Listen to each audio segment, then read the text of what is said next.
Hi mga ka-Bible, Wednesday today at meron akong Bible verse na gustong i-share sa inyo ngayong araw from the book of Matthew chapter 6 verse 24 hanggang 27.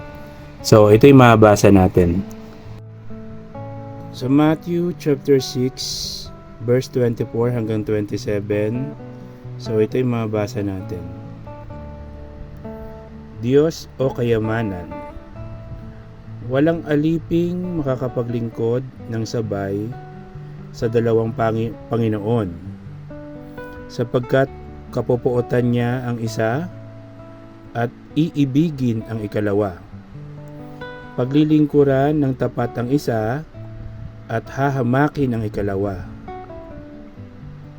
Hindi kayo maaaring maglingkod ng sabay sa Diyos at sa kayamanan.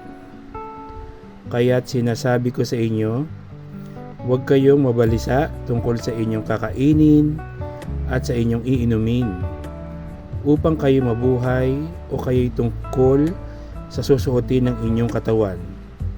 Hindi ba't ang buhay ay higit na mahalaga kaysa pagkain at ang katawan kaysa damit? Masdan ninyo ang mga ibon. Hindi sila nagtatanim ni umaaniman o kaya'y nagtitipon sa kamalig. Ngunit pinapakain sila ng iyong Ama na nasa langit. Hindi ba't higit kayo sa mahalaga kaysa sa mga ibon? Sino sa inyo ang makakapagpahaba ng kanyang buhay ng kahit isang oras sa pamamagitan ng kanyang pagkabalisa?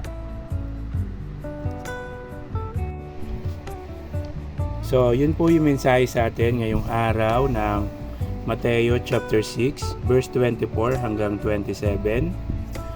Sana po is nagustuhan nyo yung mensahe natin ngayong araw, yung Bible verse na binasa natin. At kung nagustuhan nyo is don't forget to follow my FB page, like and share the videos para marami pa pong makapanood ng sharing the Word of God, sharing the Gospel of Jesus Christ, at subscribe din kayo sa aking YouTube channel.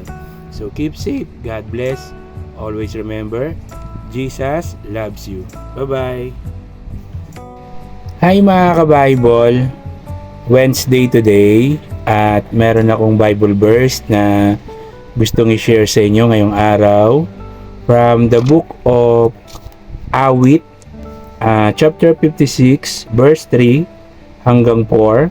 So ito yung mabasa natin. In the book of Awit chapter 56 verse 3 hanggang 4. So ito yung mabasa natin. Kapag ako'y natatakot, o aking Diyos na dakila, sa iyo ko ilalagak pag-asa ko at tiwala. Pangako niyang binitiway, pinupuri ko ng lubos. Tanging sa iyo, umaasa at nananalig ako, O Diyos. Sa tao ring katulad ko, hindi ako matatakot. So, yun po yung mensahe sa atin ngayong araw ng Awit, chapter 56, verse 3 hanggang 4. Sa English is Psalms 56, verse 3 hanggang 4. So, keep safe, God bless, always remember, Jesus loves you. Bye-bye!